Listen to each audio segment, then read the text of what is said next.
Kristus ku berikan kemuliaan atas kemenanganku. Sungguh ku terpesona akan kekuatan dan kuasa-Mu. Oh, tak dapat ku mengukurnya, namun semuanya tak dapat melampaui anugerah-Mu yang ku terima dalam Kristus. Ku percaya ada kemuliaan di balik salibnya, dan kan ku nyatakan kemenangan dari-Mu. Kekuatanku, harapanku dalam Kristus.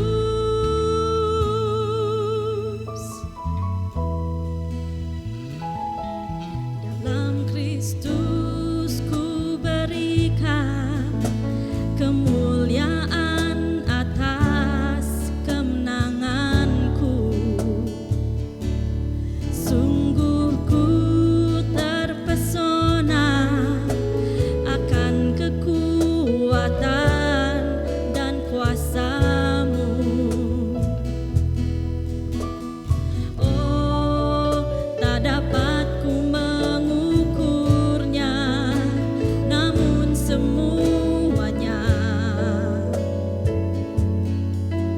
tak dapat melampaui anugerah-Mu yang ku terima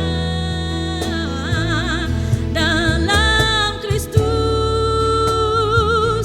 Ku percaya ada kemuliaan di balik salibnya,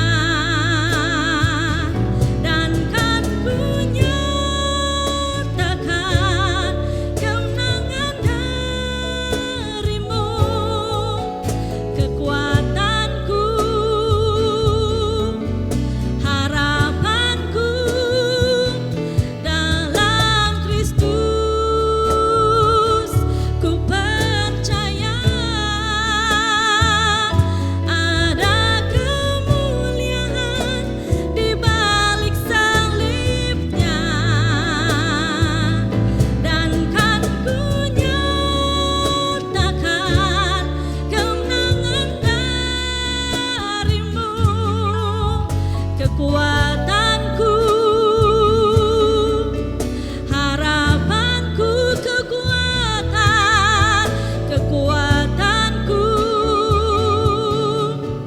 harapanku, kekuatan kami, kekuatanku, harapanku dalam Kristus.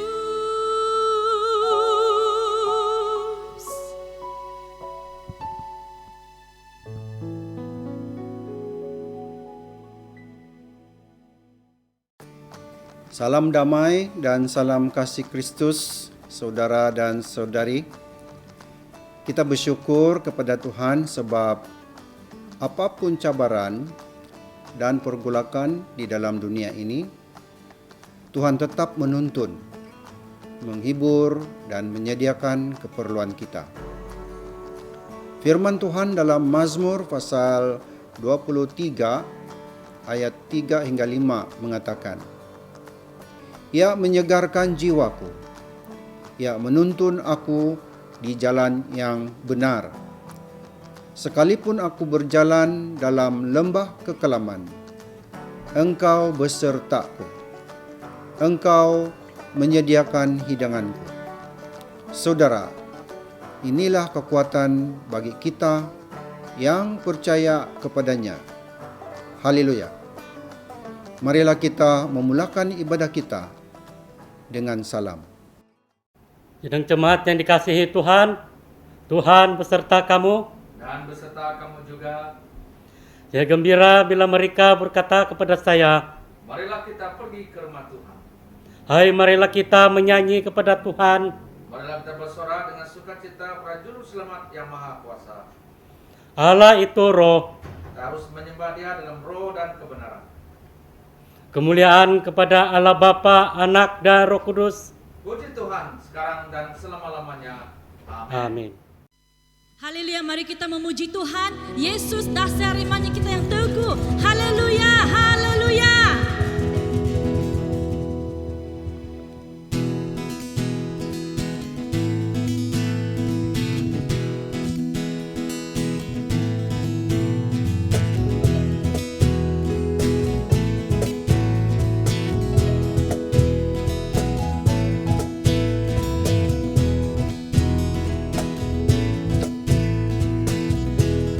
Yesus kau dasar yang teguh. Yesus kau dasar yang teguh. Amanku bersamamu. Yesus kau dasar yang teguh. Ku percaya pada firman-Mu. Ku percaya pada firman-Mu. Yesus, Yesus kau dasar yang teguh. Amanku bersamamu.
Doa untuk hari ini, Takusta 15, di dalam Trinity 14. Bapa Maha Kuasa, yang hendak memulihkan segala sesuatu dalam anakmu yang kekasih, Raja segala Raja. Perintahkan hati dan pikiran orang yang berkuasa, dan bawalah keluarga bangsa-bangsa yang telah terpisah dan terpecah akibat terempasan kuasa, untuk takluk kepada pemerintahannya yang adil dan lemah lembut. Dia yang hidup dan memerintah dengan Engkau dan Roh Kudus, satu Allah, sekarang dan selamanya. Amin. Shalom. Pembacaan kita pada hari ini diambil daripada Efesus pasal 1 ayat 15 hingga 23. Efesus pasal 1 ayat 15 hingga 23, yaitu doa untuk pengertian tentang kemuliaan Kristus. Ayat ke-15, karena itu, setelah aku mendengar tentang imanmu dalam Tuhan Yesus dan tentang kasihmu terhadap semua orang kudus, aku pun tidak berhenti mengucap syukur karena kamu, dan aku selalu mengingat kamu dalam doaku, dan meminta kepada Allah Tuhan kita Yesus Kristus, yaitu Bapa yang mulia itu, supaya Ia memberikan kepadamu roh hikmat dan wahyu untuk mengenal Dia dengan benar, dan supaya Ia menjadikan mata hatimu terang, agar kamu mengerti pengharapan apakah yang terkandung dalam panggilannya, betapa kayanya kemuliaan bagian yang ditentukannya bagi orang-orang kudus, dan betapa hebat kuasanya bagi kita yang percaya sesuai dengan kekuatan kuasanya, yang dikerjakannya di dalam Kristus dengan membangkitkan Dia dari antara orang mati dan mendudukkan Dia di sebelah kanannya di syurga, jauh lebih tinggi dari segala perintah dan penguasa dan kekuasaan dan kerajaan dan tiap-tiap nama yang dapat disebut, bukan hanya di dunia ini saja, melainkan juga di dunia yang akan datang. Dan segala sesuatu telah diletakkannya di bawah kaki Kristus, dan Dia telah diberikannya kepada jemaat sebagai kepala dari segala yang ada. Ayat 23, jemaat yang adalah tubuhnya, yaitu kepenuhan Dia yang memenuhi semua dan segala sesuatu.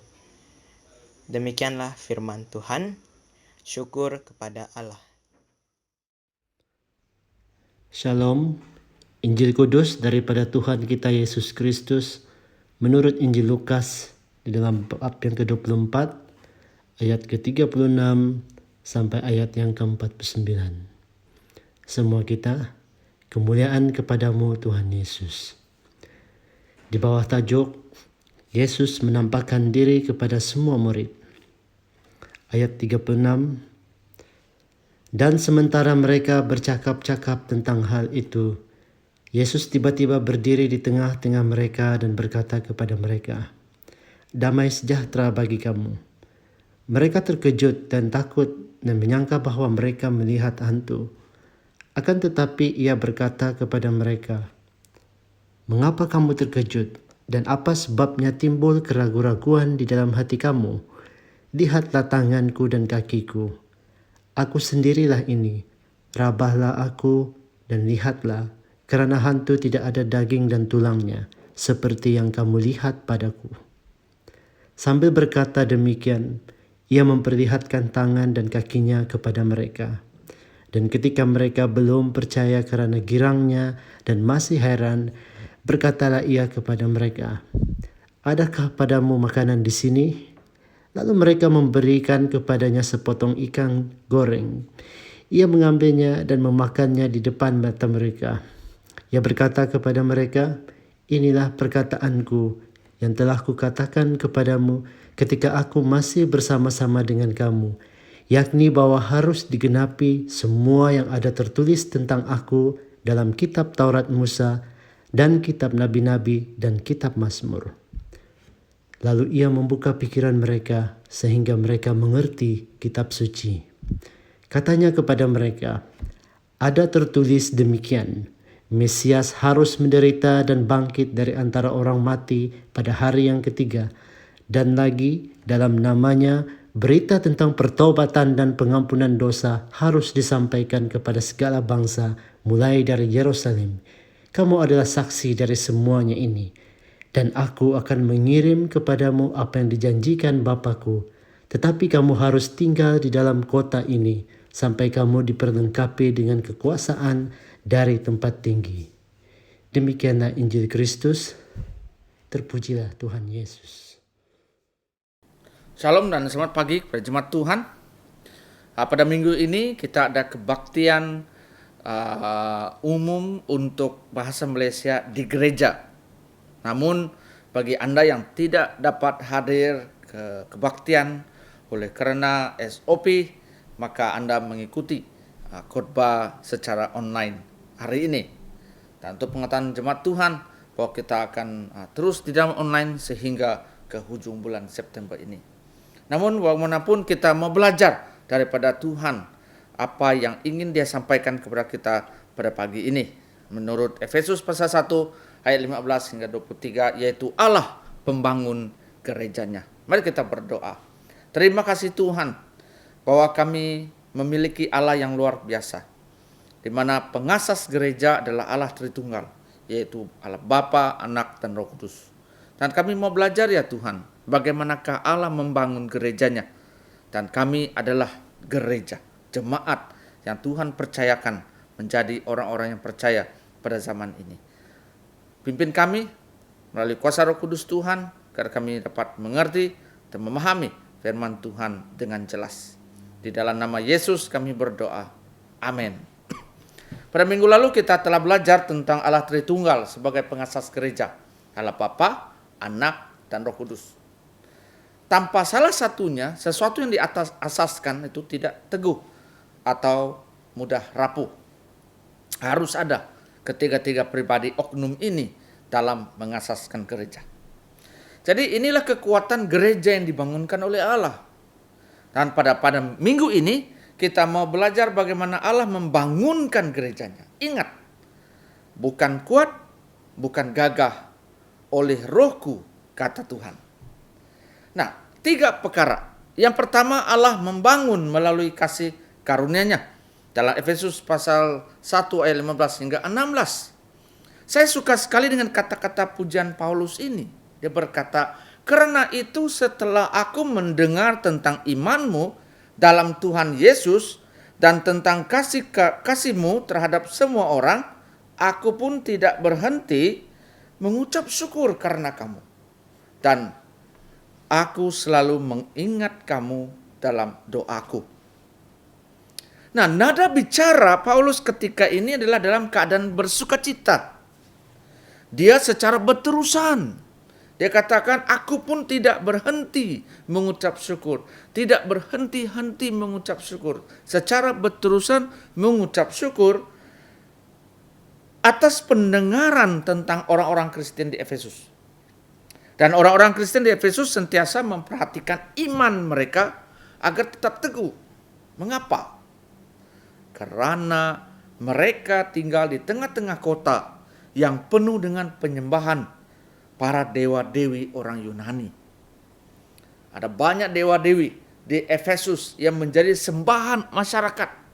Dan ada sekelongan orang Kristen tinggal di sana dihimpit dan ditindas dengan pelbagai pandangan-pandangan teologi. Tetapi mereka tetap memperhatikan iman mereka. Maka Paulus sangat bersukacita. Malah selalu ingat akan mereka di dalam doa Paulus. Jadi saudara, saat kita mengucap syukur, kita harus tahu dan yakin bahwa kita mengucap syukur kepada Allah. Seperti dalam Mazmur 44 ayat 9. Karena Allah kami menyanyikan puji-pujian sepanjang hari. Dan bagi namamu kami mengucapkan syukur selama-lamanya. Inilah yang dinamakan iman. Bagaimana iman kita dalam Yesus Kristus? Atau dengan kata yang lebih sesuai, sejauh manakah iman kita di dalam Yesus Kristus? Tuhan Yesus yang tidak kita lihat dengan mata kasar, namun kita ada kepercayaan yakin, kepercayaan penuh, teguh terhadap Dia. Seperti Yesus berkata kepada Thomas, karena engkau telah melihat aku, maka engkau percaya. Berbahagialah mereka yang tidak melihat, namun percaya. Saudara, kita adalah golongan ini. Kita tidak melihat, Yesus dengan mata kasar, tetapi percaya. Jadi dengan iman ini kita bergerak bersama Allah dalam membangun gerejanya di Sandakan. Nah, saat mengucap syukur, kita sepatutnya bersukacita. Dan sukacita itu dapat memberi dampak kepada orang lain. Seperti dalam Mazmur 52 ayat 11. Aku hendak bersyukur kepadamu selamanya, sebab engkaulah yang bertindak. Karena namamu baik, aku hendak memasyurkannya di depan orang-orang yang ku kasihi. Ini dinamakan kasih. Tidak mungkin kita dapat mengasihi tanpa iman. Karena kasih adalah salah satu ciri dari buah roh yang hanya ada pada orang-orang beriman. Dan tidak mungkin boleh ada iman tanpa kasih. Sebab setiap orang yang mengasihi lahir daripada Allah dan mengenal Allah.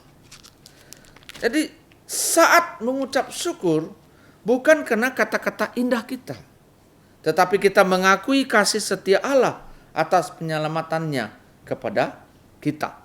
Dalam Mazmur 86 ayat 12 hingga 13.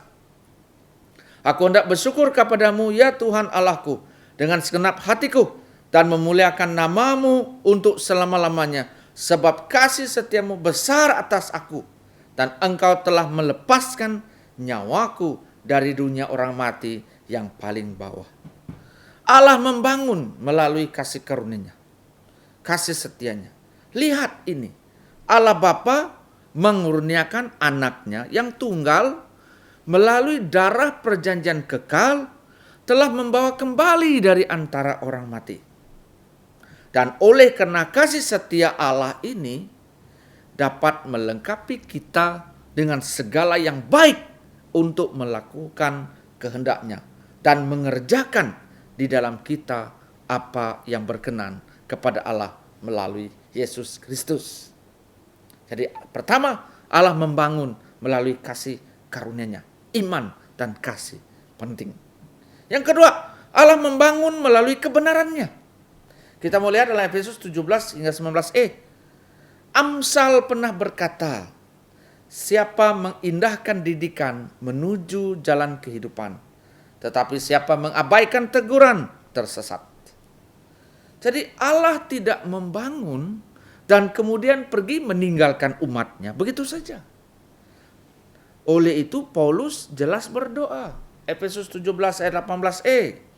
Dan meminta kepada Allah Tuhan kita Yesus Kristus, yaitu Bapa yang mulia itu, supaya Ia memberikan kepadamu roh hikmat dan wahyu untuk mengenal Dia dengan benar, dan supaya kita menjadikan mata hatimu terang, agar kamu mengerti pengharapan apakah yang terkandung dalam panggilannya.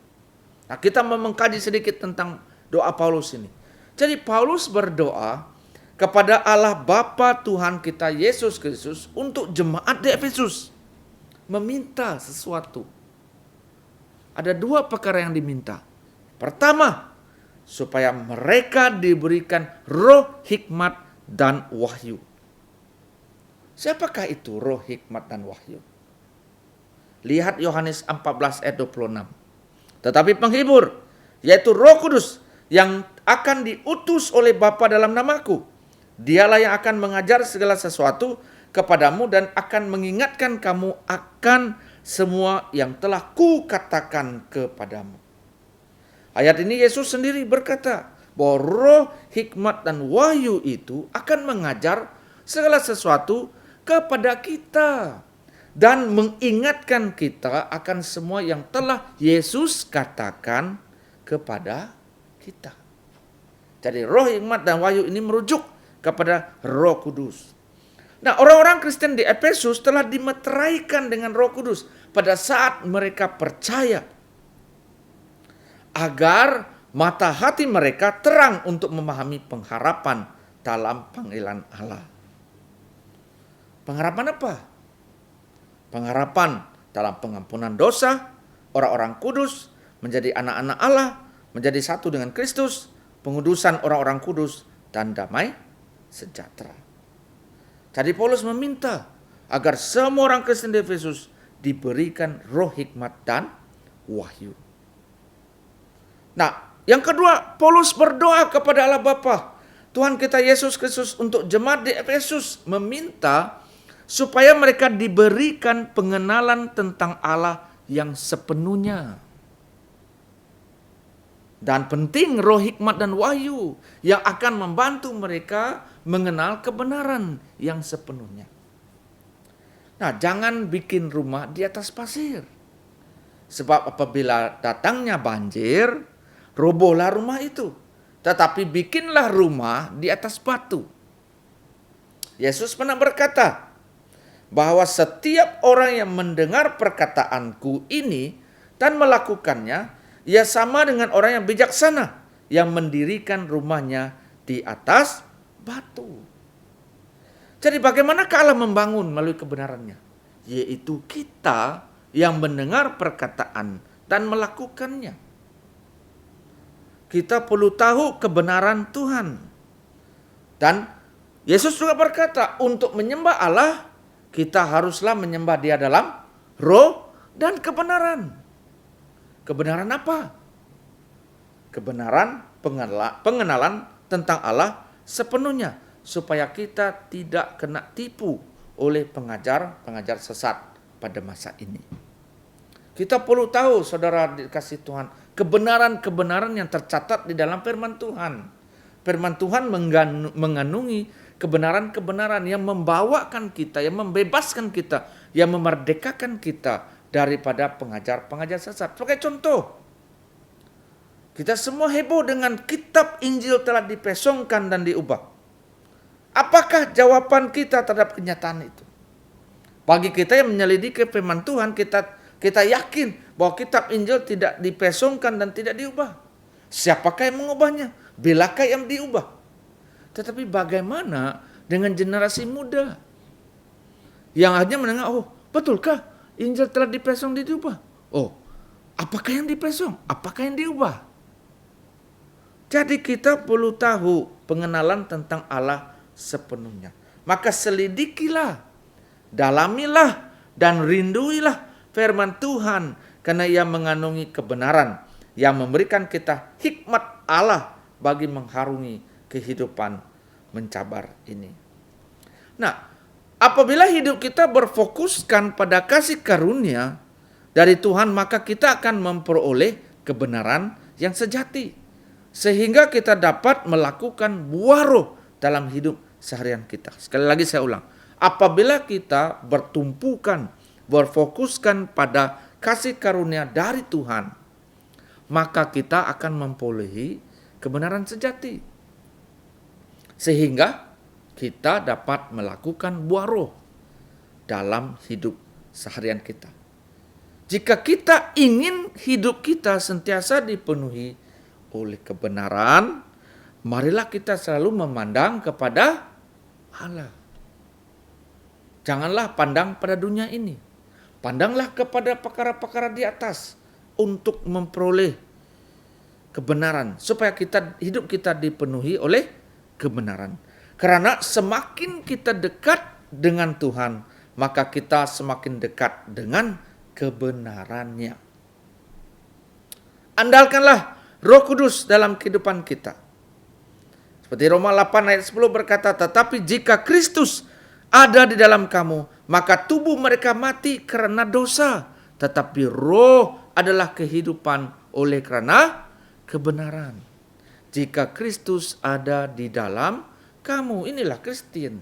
Kristen bukan agama, bukan hanya satu agama yang dianuti, tetapi sesuatu dinyatakan bahwa Kristus itu ada di dalam hidup kita.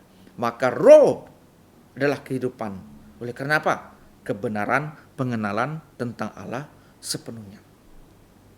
Saudara, kalau kita tidak mendalami kebenaran, Allah membangun melalui kebenaran. Kalau kita tidak mengalami atau tidak menyelami, tidak menyelidiki kebenaran Allah, maka kita tidak dapat memberitakan kebenaran itu kepada orang lain. Kita akan bingung, kita akan kalah, kita akan tersesat dengan pengajar-pengajar yang sedang menyesatkan hidup kita pada hari ini.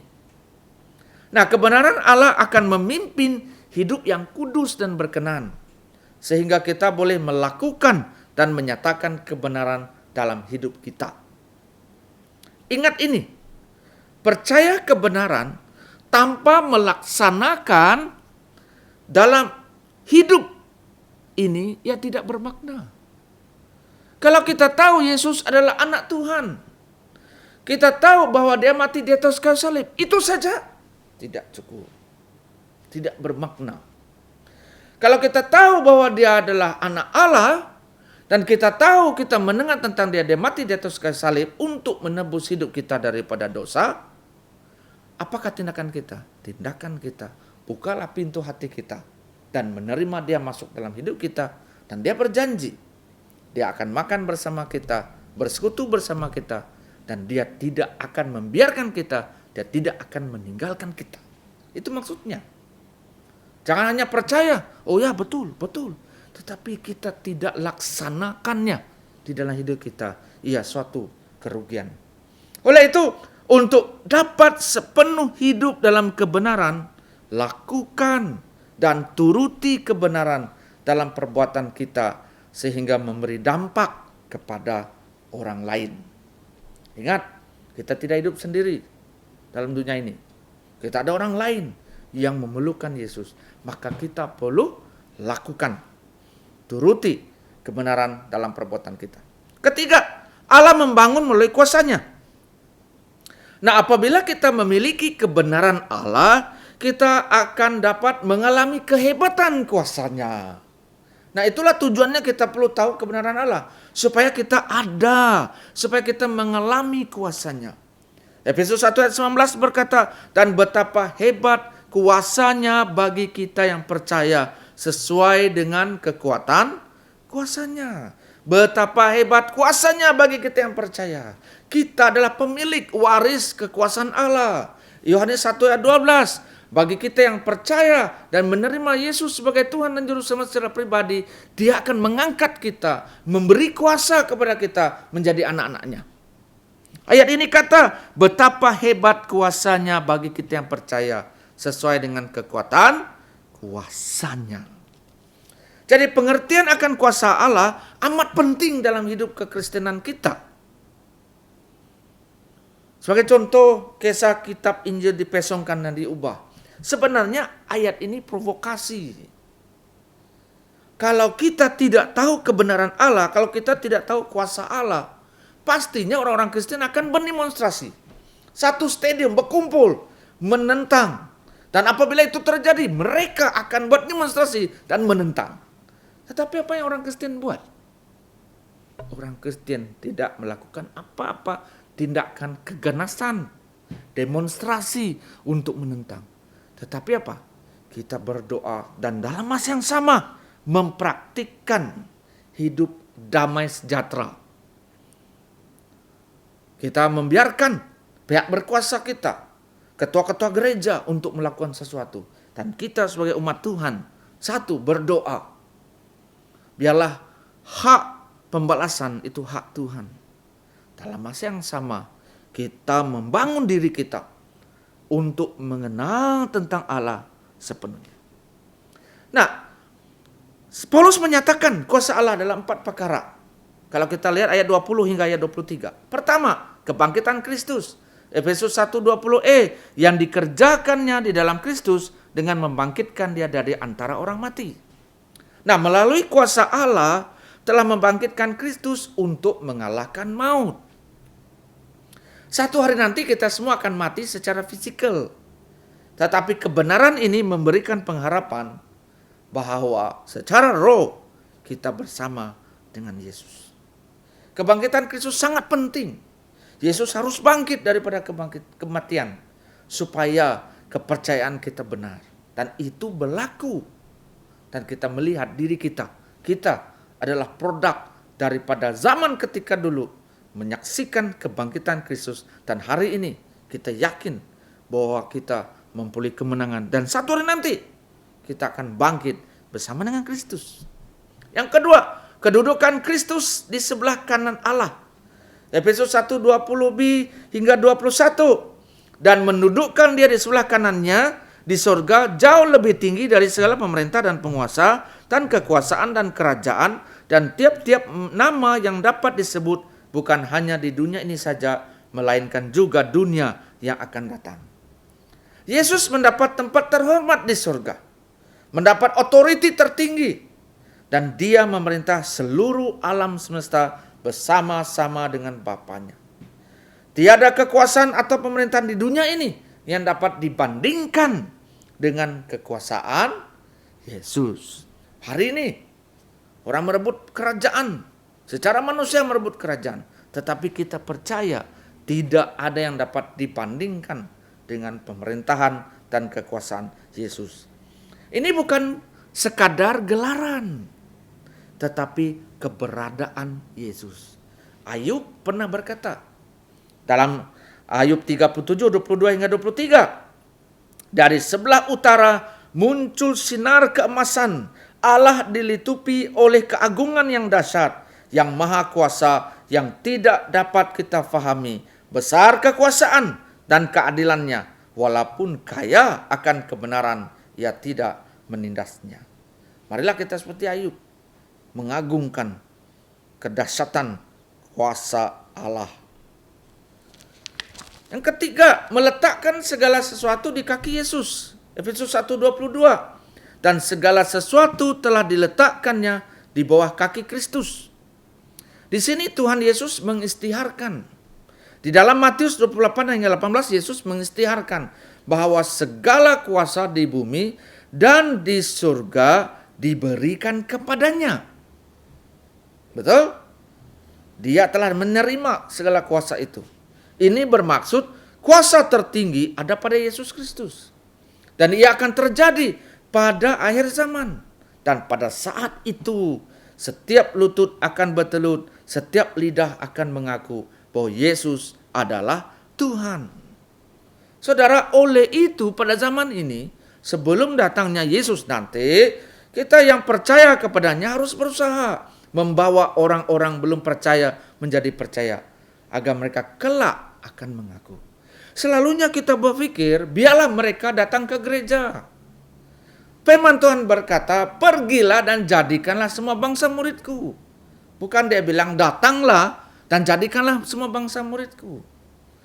Mengajak kita semua untuk keluar, mencari orang-orang yang belum percaya, menceritakan tentang Yesus dalam segala sesuatu, menceritakan tentang kuasa Yesus di surga dan di bumi.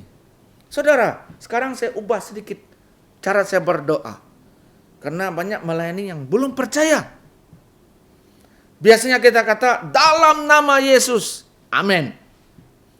Pada zaman ini, zaman kesukaran ini, zaman peluang untuk kita memberitakan tentang Yesus, saya kata, dalam nama Isa Al-Masih, amin. Karena Isa Al-Masih itu berbicara tentang dia sebagai Tuhan. Jangan takut. Jangan gentar. Percaya bahwa kita memiliki Allah, Yesus Kristus, anak Allah yang memiliki kuasa tertinggi. 4. Menjadikan Kristus kepala jemaat atau gereja. Efesus 1 22b hingga 23. Dia telah diberikan kepada jemaat sebagai kepala dari segala yang ada. Jemaat yang adalah tubuhnya, yaitu kepenuhan dia yang memenuhi sesemua dan segala sesuatu. Apakah maksud jemaat yang adalah tubuhnya, yaitu kepenuhan dia? Maksudnya adalah gereja adalah pelengkap Kristus. Kita jelas tahu bahwa Kristus adalah sempurna dan lengkap. Tetapi sebagai pengantin lelaki, dia tidak lengkap tanpa pengantin perempuan. Sebagai pokok anggur, dia tidak lengkap tanpa ranting-rantingnya. Sebagai gembala, dia tidak berfungsi tanpa domba-dombanya. Dan sebagai kepala, dia mendapat ekspresi sepenuhnya dalam tubuhnya. Siapakah gereja itu? Kitalah, orang-orang yang percaya kepada Yesus Kristus. Kita, di kepala kita adalah Kristus. Dia yang sempurna dan lengkap. Jadi saudara dikasih Tuhan, Allah membangun gerejanya. Segala-galanya adalah inisiatif Allah melalui umatnya.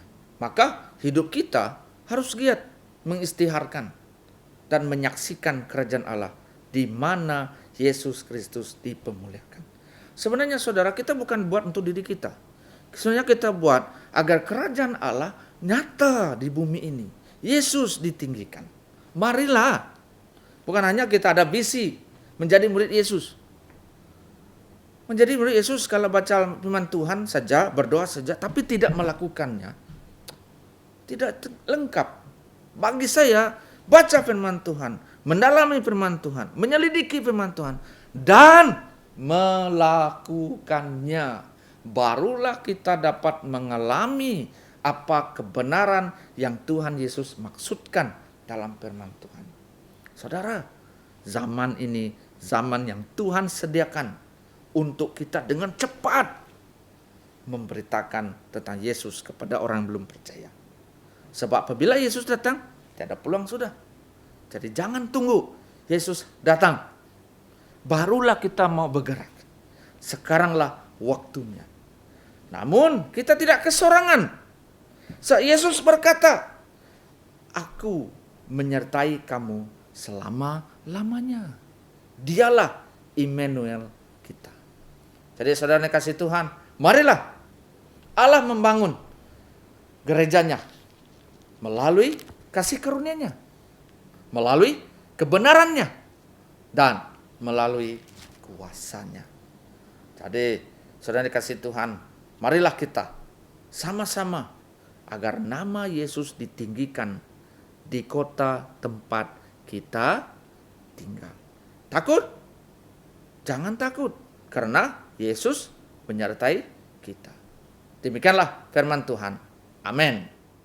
Pengakuan iman rasuli bersama-sama kita.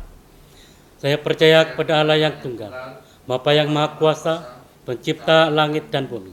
Saya percaya kepada Tuhan Yesus Kristus, Anak Tunggal Allah, yang dilahirkan oleh anak darah Maria.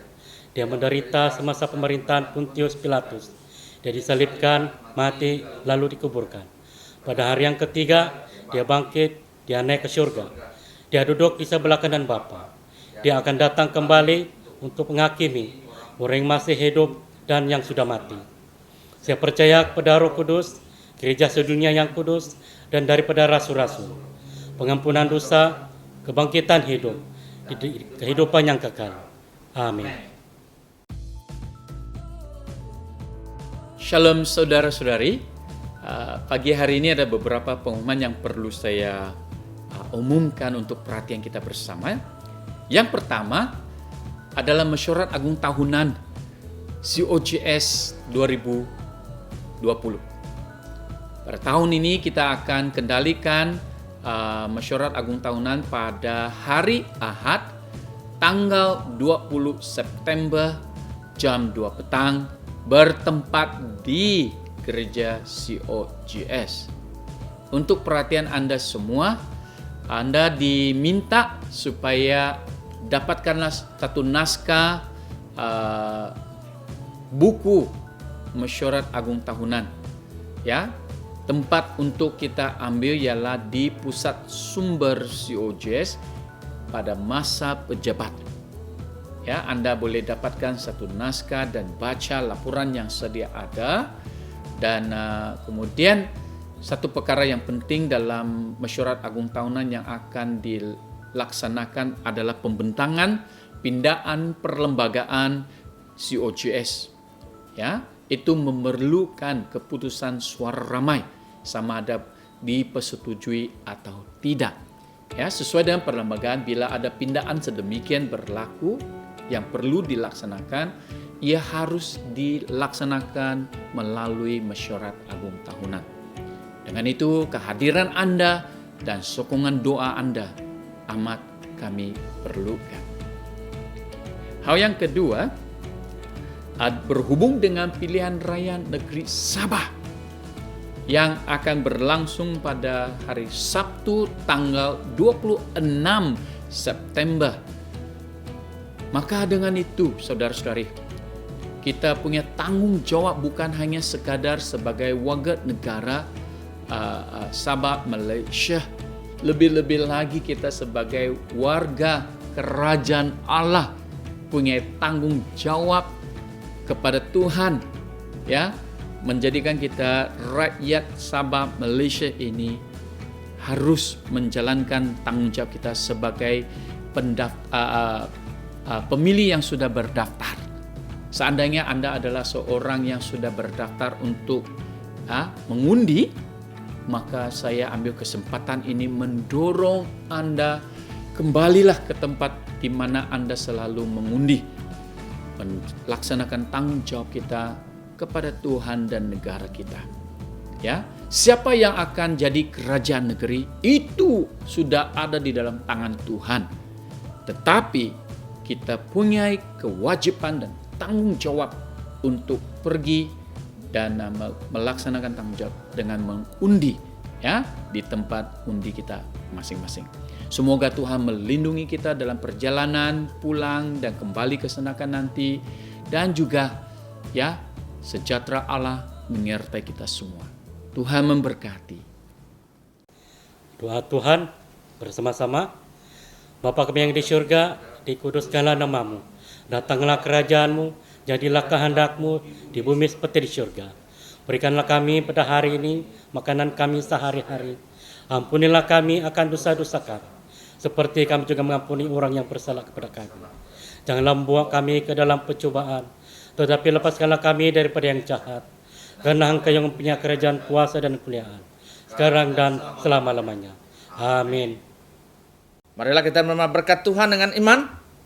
Sentosa Allah yang melebihi pengertian manusia memelihara hati dan jiwa kamu di dalam pengetahuan dan kasih Allah dan anaknya Yesus Kristus Tuhan kita, dan berkat Allah yang Maha Kuasa, Bapa, Anak dan Roh Kudus beserta dengan kamu, tinggal serta dengan kamu sampai selama-lamanya.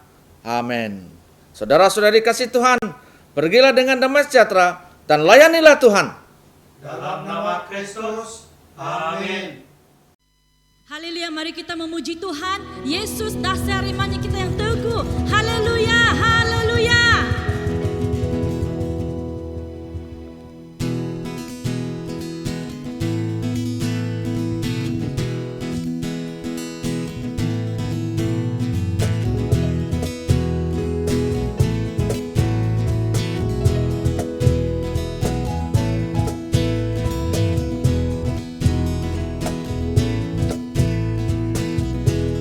Yesus, Kau dasar yang